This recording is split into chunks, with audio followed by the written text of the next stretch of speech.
아멘. 자, 오늘 말씀의 제목이 낯설지 않으실 거예요.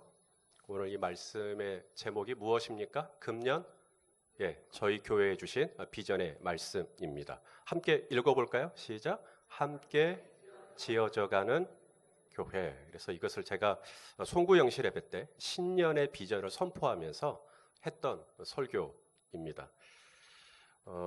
저는 이 비전 설교를요, 한 번만 신년을 시작하면서 딱 한 번 선포하고 끝내는 게 아니라 1년에 적어도 3번 정도는 반복해야 되겠다. 그래서 비전을 또 잊어버리잖아요. 잊어버리거든요. 그래서 한 3번 정도는 반복하면 좋겠다. 이런 생각을 가지고 있습니다. 그래서 연초에 금년 한 해를 시작하면서 하나님이 우리 교회에 주신 비전이 뭐냐. 그리고 오늘 6월 마지막 주죠. 상반기를 마무리하면서 내가 이 비전에 합당하게 지금 잘 응답하고 있는가를 한번 돌아보고, 그리고 마지막 연말 송년주일 때 한 번 더 이 비전을 선포하면서 내가 어떻게 응답했었고 내가 얼마만큼 성장했는가를 좀 돌아보면 의미가 있겠다 싶어서 그런 교육적인 차원에서 하나님의 말씀을 한 번 더 선포하려고 합니다. 제가 설교 준비하기 싫어갖고 꾀를 부리려고 이거 했던 설교인데 하고 재탕하는 게 아니고요. 목적이 있어요. 목적이. 예수님의 설교, 복음서에 예수님의 설교가 많이 나오죠. 예수님의 설교에 이제 몇 가지 특징이 있는데, 첫째는 캐리그마라고 하는 특징이 있습니다. 예수님의 설교는 선포라는 거예요. 선포. 예를 들어서 회개하라, 천국이 가까웠느니라. 여러분, 이것이 설명입니까? 선포입니까? 선포죠. 그렇죠? 회개하라, 천국이 가까웠느니라. 어떤 이해나 동의를 구하지 않아요. 선포는 그냥 선포하는 겁니다. 선포. 심령이 가난한 자는 천국이 저희 것이며. 이거 선포죠. 이게 뭐 여기에 어떤 누군가의 어떤 이해를 구하는 말이 아닙니다. 그냥 선포하시는 거죠. 그래서 예수님의 설교의 특징 중에 하나는 캐리그마라는 성격이 있고요. 또 하나는 디다케라고 하는 성격이 있습니다. 이 디다케는 뜻이 뭐냐면 교육하다, 교훈하다. 그래서 예수님의 설교를 보면 이 하나님의 나라는 이와 같으니, 그러면서 뭐 씨 뿌리는 자의 비유, 또 뭐 등불의 비유, 또 뭐 겨자씨의 비유, 막 누룩의 비유, 그죠? 막 여러 이야기를 하시죠. 그게 다 디다케, 교육하기 위해서, 교훈하기 위해서. 오늘 제가 설교를 다시 반복합니다. 연초에 했던 설교를 다시 한번 선포하는 것은 바로 이 설교의 특징 중에 하나가 디다케라고 하는 특징이 있어요.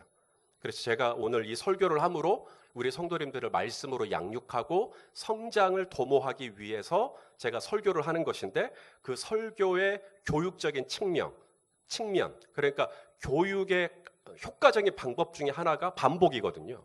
계속 반복하면 교육의 효과가 높아지는 거니까, 그런 의미에서 이 디다케라고 하는 설교의 또 다른 특징의 면에서 제가 오늘 이 설교를 반복하는 것이지, 제가 설교하기 싫어가지고 준비하기 싫어가지고 제가 이걸 자꾸 강조하니까 꼭 그런 것 같으네요. 절대 그런 거 아니라는 거 그렇게 이해해 주시면 좋겠습니다. 그리고 마지막 예수님의 설교의 또 다른 특징이 있다면 파라칼레오라고 하는 좀 어려운 단어인데요. 이게 뭐냐면 대화를 나누는 겁니다. 자, 예수님이 사마리아 여인에게 접근하시죠. 그리고 뭐라 그래요? 나에게 물 좀 주라 그래요. 그러니까 이제 이 여인하고 이제 예수님하고 대화가 시작되는 것이죠. 아니, 당신 유대인인데 여자인 나에게 어떻게 물을 좀 달라 하십니까? 너에게 물을 달라 하는 이가 누구인 줄 알았더라면 네가 나에게 물을 달라 했을 것이다. 네가 마시는 이 물은 먹고 다시 목마르려니와 내가 너에게 주는 물은 영원히 속에서 솟아나는 목마르지 않는 물이 될 것이다. 이런 멋진 설교를 지금 대화를 통해서 진행해 가고 있는 거거든요. 니고데모도 마찬가지입니다. 니고데모는 바리새인이었죠. 이 니고데모가 밤중에 몰래 찾아옵니다. 왜냐하면 눈에 띄면 안 되니까, 바리새인이니까. 그래서 예수님께 와서, 예수님, 당신은 하나님께로부터 오신 분이 확실한 것 같습니다. 당신이 하나님께로부터 오지 않았다면 이런 기적과 기사는 설명이 안 됩니다. 이렇게 이야기를 하는 거예요. 그러니까 예수님이 대답하시죠. 하나님의 나라는 사람이 거듭나야 하나님의 나라를 볼 수 있다. 그러니까 또 니고데모가 질문합니다. 사람이 어떻게 다시 태어납니까?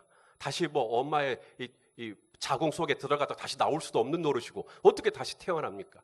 그래서 예수님이 이제 니고데모랑 이야기를 쭉 진행해가는 과정 속에 그 유명한 말씀, 요한복음 3장 16절, 하나님이 세상을 이처럼 사랑하사 독생자를 주셨으니 이는 저를 믿는 자마다 멸망하지 않고 영생을 얻게 하려 하심이라. 이게요, 안식일 날 회당에 들어가서 했던 설교가 아니고요, 산상수훈에 있는 말씀도 아니고요, 니고데모하고 1대1 대화를 나누다가 하신 말씀이거든요.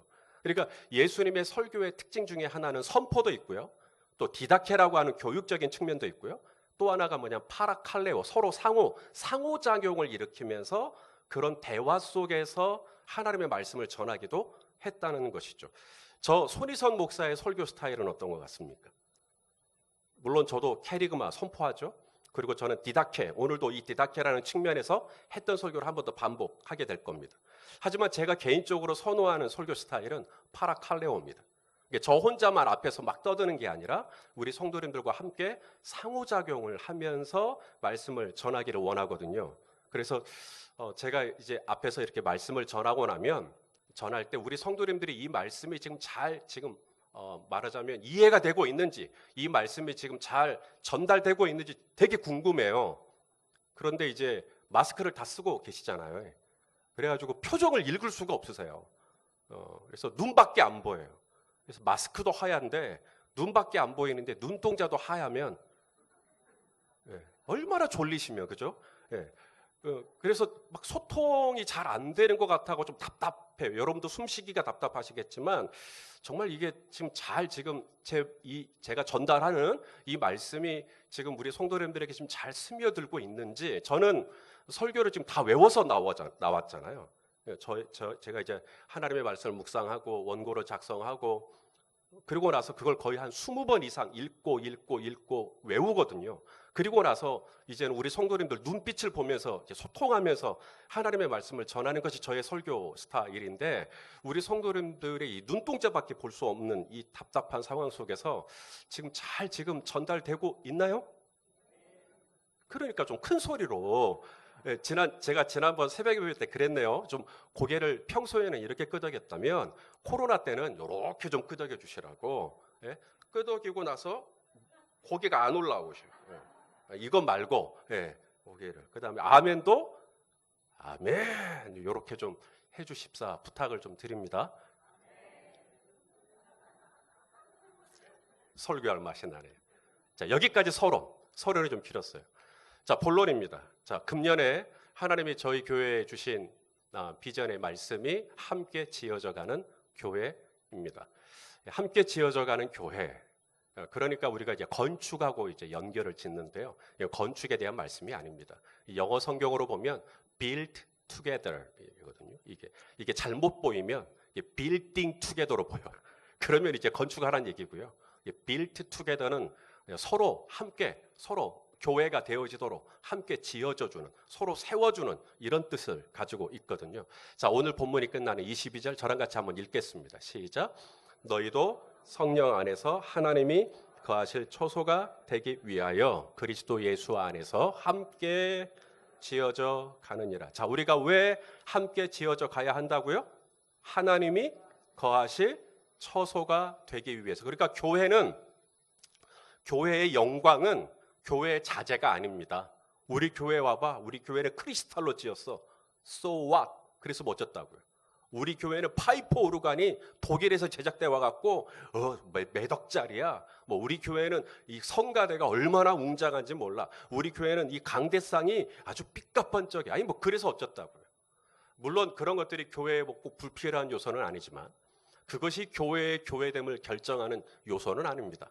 진짜 교회가 교회다우려면 교회라고 하는 간판이 아니라 하나님이 거하시는 임재가 있으면 교회고요.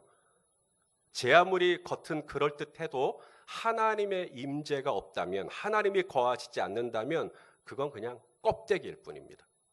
그래서 금년에 하나님께서 저희 교회에 주신 비전이 뭐였냐면 하나님이 거하실 수 있는 처소, 하나님의 임재가 있는 교회, 이것을 위하여 우리가 함께 지어져 가야 하거든요. 우리 성도님들도 정말 이 교회 안에 하나님의 임재가 가득하기를 원하십니까? 그렇다면 이제 정말 우리가 이 하나님의 임재가 있는, 하나님이 거하실 만한 처소가 되기 위해서 우리가 해야 할 일이 무엇인가? 제가 오늘 말씀을 다시 본문을 들였다보고 준비하면서 깜짝 놀랐어요.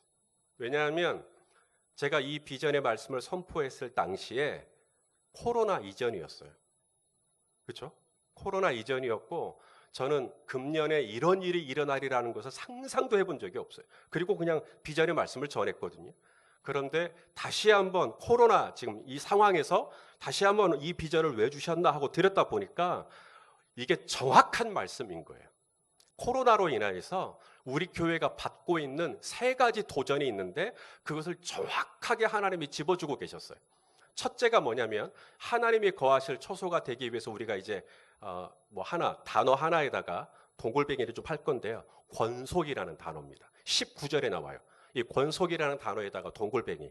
이게 하나님이 거하시는 처소가 어떤 처소냐면 우리가 서로 권속이 되면 거기에 하나님의 임재가 있다라는 거예요. 자, 19절 말씀을 한번 읽어볼까요? 시작.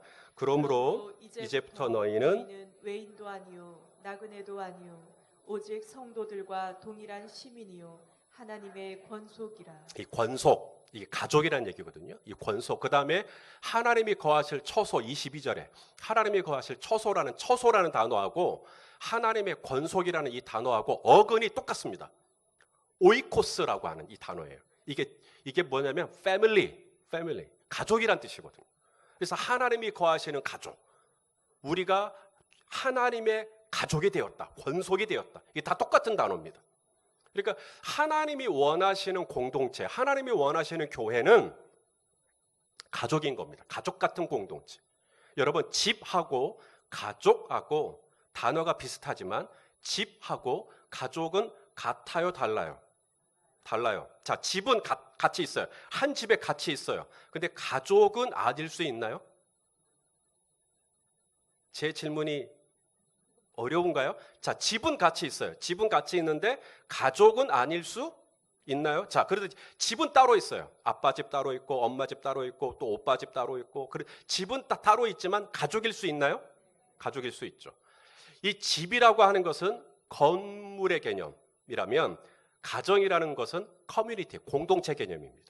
그러니까 하나님이 원하시는 교회는 건물의 의미가 아닙니다. 하나님이 원하시는 교회는 커뮤니티, 공동체예요. 자, 우리가 코로나로 인해서 우리가 가장 위협받고 있는 게 뭘까요? 공동체 의식의 약화입니다. 자, 보세요. 예글이나 목장, 주영광 목장 오늘 현장에 와 있어요. 나머지 22개 목장은 지금 또 온라인으로 함께하고 있어요. 이게 공동체인데 함께 뭘 못해요. 이런 상황에서 교회가 받을 수 있는 최고의 위기 중에 하나는 공동체 의식의 약화입니다. 그럴 때 주님은 마치 이것을 아셨을까요? 그래서 이 비전을 저희에게 주신 것 같아요. 하나님이 거하실 처소, 하나님의 임재가 있는 교회가 되기 위해서 우리가 해야 할, 우리가 정말 중점을 두어야 될 것 중에 하나가 뭐냐면 바로 이 권속이라는 거, 커뮤니티, 공동체라는 거. 한 가족이 되는 것이죠. 우리가 비록 몸은 누구는 현장에 와 있고 누구는 지금 온라인으로 드리고 있고 몸은 서로 떨어져 있어요. 그래도 우리는 한 가족이 될 수 있다. 우리는 함께 예배드리죠. 함께 찬양하죠. 함께 기도하죠. 함께 말씀을 받죠. 그렇게 우리가 한 마음과 한 뜻이 될 수 있다면 우리 몸은 좀 서로 떨어져 있을지라도 우리는 여전히 커뮤니티, 한 가족으로서 우리는 이 해를 보낼 수 있게 될 줄로 믿습니다. 바로 이게 첫 번째예요. 하나님이 거하실 처소가 되기 위해서 우리가 받고 있는 도전이 이 공동체 의식의 약화인데 하나님은 제일 첫 번째로 우리 교회에게 말씀하시는 게 뭐냐면 나는 열린 베델교회가 커뮤니티가 됐으면 좋겠다. 가족이 됐으면 좋겠다. 서로 몸은 좀 떨어져 있어도 한 노래를 부르고 한 가지 제목으로 같이 기도하고 또 한 말씀을 같이 받고 그래서 서로 그렇게 한 커뮤니티가 되는 것이죠. 그 다음 또 하나 정말 하나님이 거하실 처소가 되기 위해서 우리가 힘써야 될 것 중에 하나가 20절에 보면 터라는 단어가 나오거든요. 거기에다가 또 동글뱅이를 치십시오. 첫째는 어떤 단어였어요? 권속. 둘째는요? 터, 사도와 선지자들의 터가 나와요. 20절 우리 한번 읽어보겠습니다. 시작. 너희는 사도들과 선지자들의 터 위에 세우심을 입은 자라. 그리스도 예수께서 친히 모퉁이 돌이 되셨느니라. 여기 터라는 말 원어로 기초라는 똑같은 비슷한 말이에요. 바탕, 기초, 주춧돌 뭐 이런 이 사도와 선지자들의 터, 사도와 선지자들의 터 위에 교회가 있어야 하는 것이죠. 교회의 기초, 교회의 기초, 성도의 기초, 믿음의 기초, 이게 뭐냐? 사도와 선지자들의 터 위에 있어야 한다. 그러면 사도와 선지자들의 터란 무엇일까? 자, 이 얘기를 해드릴게요. 초대교회에 어려움이 있었어요. 초대교회가 이제 부흥을 막 하다가 헬라파 유대인들하고 히브리파 유대인들하고 이제 갈등이 생기게 된 겁니다. 이 과부를 구제를 하는 데 있어서 이 헬라파 유대인 쪽에 속한 과부들의 이름이 누락되는 일들이 일어난 거예요. 그러니까 이제 헬라파 유대인들이 불만을 품고 히브리파 유대인들에게 문제 제기를 한 겁니다. 그래서 교회가 이제 막 아슬아슬하게 이제 두 쪽 나게 생긴 거예요. 그때 사도들이 교회가 두 쪽 나면 안 되니까, 교회가 분열되면 안 되니까 어떻게 했냐면 7 집사를 피택을 하는 겁니다. 스데반 집사님, 빌립 집사님 기억하시죠? 7 집사를 피택을 해서 그들에게 구제에 관한 일체를 위임하고, 그러면 사도들은 이제 뭐 하느냐? 사도들이 집중해야겠다고 선포했던 게 있어요. 이게 바로 터거든요. 자, 우리 사도행전 6장 3절 4절 읽어보겠습니다. 시작.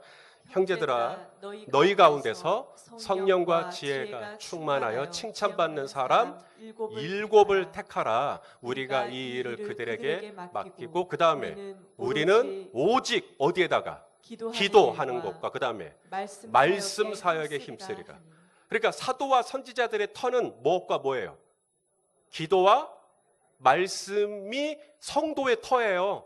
이게 교회의 터입니다. 이게 기초예요. 여러분, 건물을 세울 때 기초는 건물의 일부죠. 기초가 좀 약해도 외장재가 좋으면 되죠? 아니죠. 기초는 전부입니다. 기초가 약하면 제 아무리 멋진 외장재를 쓰고 디자인을 해도 다 무너지는 겁니다. 성도는요, 코로나로 인하여서 경제적인 어려움을 겪기도 해요. 정말 많은 분들이 지금 재정적으로 어려워요. 또 건강을 잃기도 해요.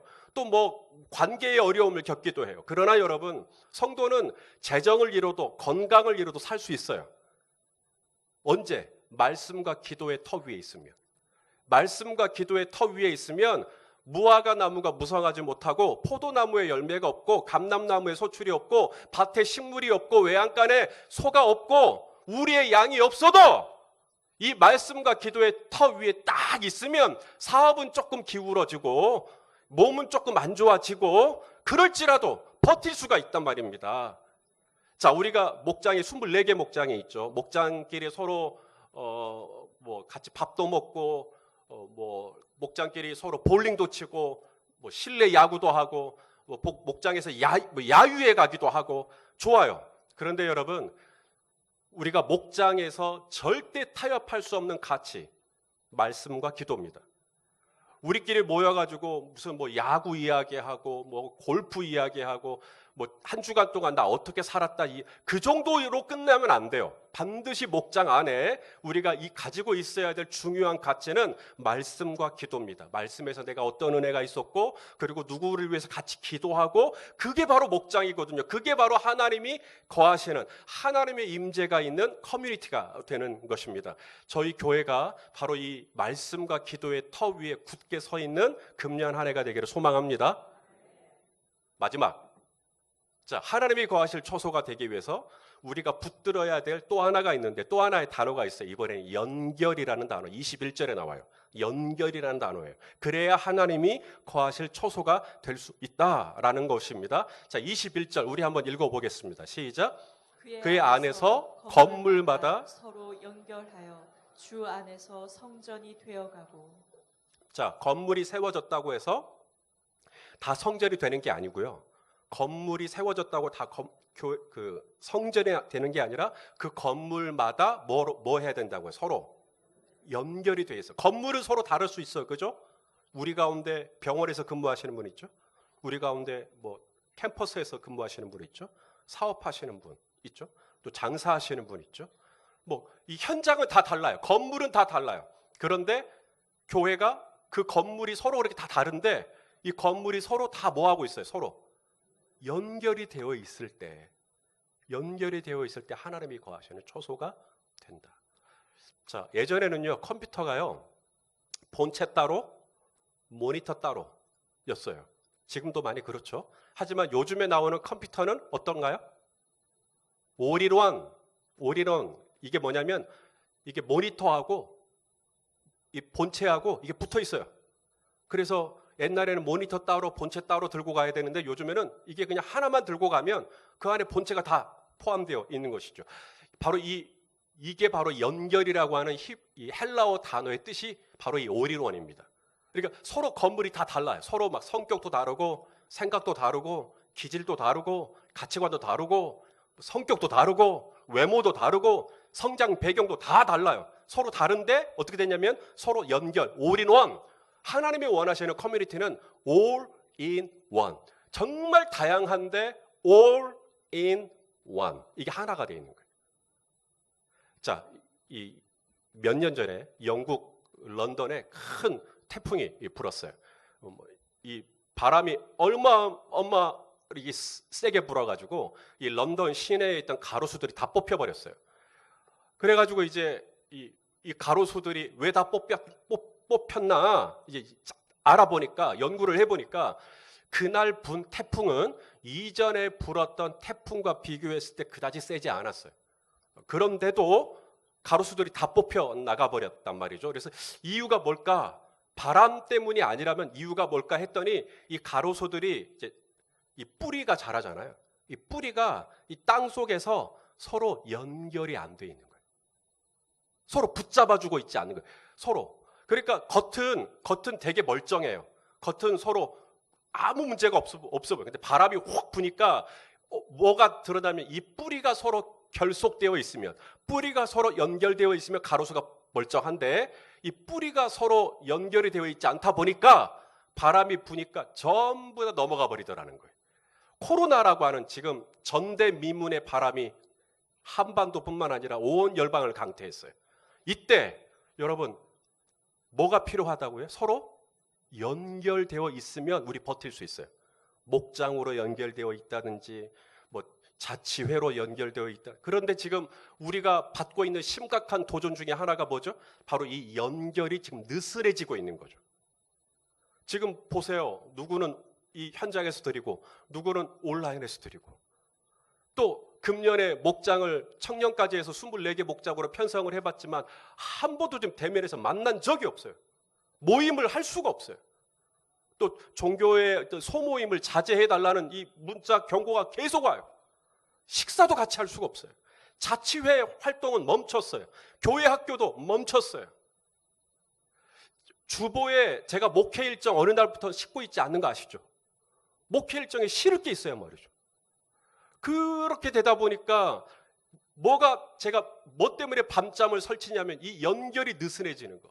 우리 성도님들이 이 공동체 안에서 이 연결이 느슨해져 가지고 이 코로나라고 하는 이 바람 앞에 이게 쓰러지면 어떡하나, 이게 넘어가 버리면 어떡하나. 하나님은 이것을 아셨을까요? 그래서 금년을 시작하면서 하나님은 저희 교회에게 함께 지어져 가는 교회라고 하는 비전을 주셨고, 이 함께 지어져 가는 교회가 되기 위해서 정말 필요한 게 뭐냐면 첫째, 가족 같은. 몸은 좀 떨어져 있어도 마음은 서로 같이 나누고 기도도 같이 나누고 찬송도 같이 나누고 한 가족. 그 다음 두 번째가 기초가 중요해요. 기초란 말씀과 기도예요. 이게 너무 중요하다라는 거예요. 그리고 세 번째가 뭐예요? 서로 연결되어 있는 것이고, 이것이 너무 중요해요. 그러므로 여러분 이 목장 안에 단톡방들이 있을 거예요. 그것이 활성화됐으면 좋겠어요. 제가 우리 성도님들하고 이렇게 좀 얼굴을 좀 대면해서 좀 이렇게 보고 싶은데 볼 수가 없으니까, 그래서 찾아낸 방법이 이 어플이었어요. 줌이라고 하는 어플인데요. 제가 이걸 지금 목자들하고 지금 3주째 지금 하고 있습니다. 왜냐하면 이거 하반기쯤에 가면 이거로 목장 모임이라도 해야 되겠다. 서로 얼굴을 볼 수가 없으니까 이거로라도 한번, 근데 목장 모임을 할 수 있으려면 우리 목자 목녀들이 먼저 익숙해져야 하니까 저랑 매주 목요일 날 지금 만나서 계속 하고 있거든요. 연습을 하고 있어요.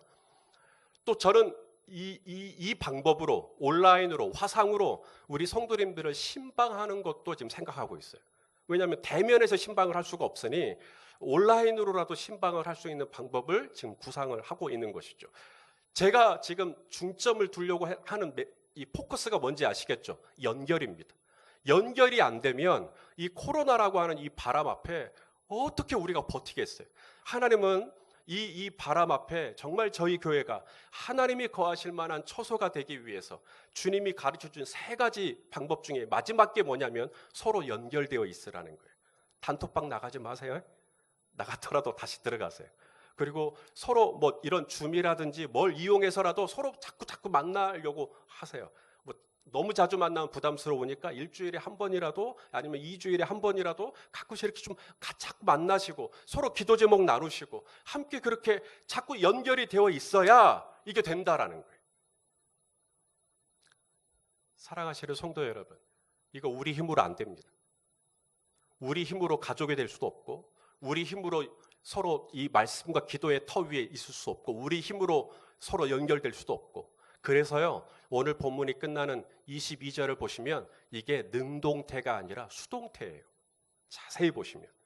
자, 다시 한번 읽어보겠습니다. 오늘 본문이 끝나는 22절 시작. 너희도 성령 안에서 하나님이 거하실 처소가 되기 위하여 그 다음에 그리스도 예수 안에서 함께 지어져 가느니라. 우리 보고 너희 함께 지어져 가라가 아니에요. 우리 보고 함께 지어져 가라는 게 아니라 함께 지어져 갈 수 있도록 하나님께서 은혜를 주시겠다는 말씀입니다. 그래서 제가 오늘 이 말씀을 다시 한번 이 상반기를 결산하는 이 주일에 준비하면서 제가 환호를 지르면서 너무 좋아했던 게 뭐냐면, 야, 22절 말씀은 복음이구나. 왜냐하면 22절은 우리도록 그렇게 살라는 강요가 아니고요. 성령 안에서, 그리스도 예수 안에서, 이게 뭐냐면 성령님께서 금년 한 해 저희 공동체가 한 권속이 될 수 있도록, 성령님께서 그리스도 예수 안에서 저희 공동체가 사도와 선지자들의 말씀과 기도의 터 위에 서 있을 수 있도록, 또 성령님께서 그리스도 예수 안에서 우리가 서로 어찌하든지 연합이 될 수 있도록 성령님이 은혜를 주시겠다는 비전의 말씀이자 약속의 말씀이에요. 저는 그래서 이 말씀을 신뢰하기로 결정했어요. 저는 밤잠을 설쳐요. 과연 우리 성도님들이 공동체 의식이 어떻게 될 것인가? 과연 우리 성도님들이 말씀과 기도의 터 위에 있을 것인가? 과연 우리 성도님들이 서로 연결되어 있을 것인가? 저는 조마조마해요. 저는 지금도 그냥 목회가 아슬아슬해요. 이 코로나라고 하는 거 저도 한 번도 겪어본 적이 없어요. 바로 이때 우리 성도님들이 믿음 떨어지면 어떡하나 쩔쩔매고 있어요. 그런데 22절 말씀에 주님이 약속을 주고 계시는 거예요. 성령 안에서, 그리스도 예수 안에서 열린 베델교회가 한 권속이 되며 사도와 선지자들의 터 위에 서며 서로 연결하여 그리스도 예수 안에서 함께 지어져 가는 교회가 될 수 있도록 내가 붙들어 주겠노라. 주님의 그 말씀이 약속으로 저한테 딱 다가오면서, 야, 이 선포해야 되겠구나. 이 약속을 우리 성도님들에게 나누어야 되겠구나. 그래서 오늘 이 메시지를 전한 것입니다. 연초에 받았던 말씀하고 똑같지 않죠? 네. 어차피 했어도 몰라요. 뭔 내용으로 들었는지 다 까먹으셨잖아요. 사랑하시는 성도 여러분, 우리 성령 안에서, 그리스도 예수 안에서 우리 한 가족이 됩시다. 또 성령 안에서, 그리스도 예수 안에서 우리 말씀과 기도 기초 위에 든든히 세워지는 금년 한 해가 되시기를 축복합니다. 성령 안에서, 그리스도 예수 안에서 우리 서로 연결되어 있어서 정말 바람 앞에, 이 태풍 앞에 강력하게 믿음의 집을 세워가는 우리 모두가 될 수 있기를 예수님의 이름으로 축원합니다.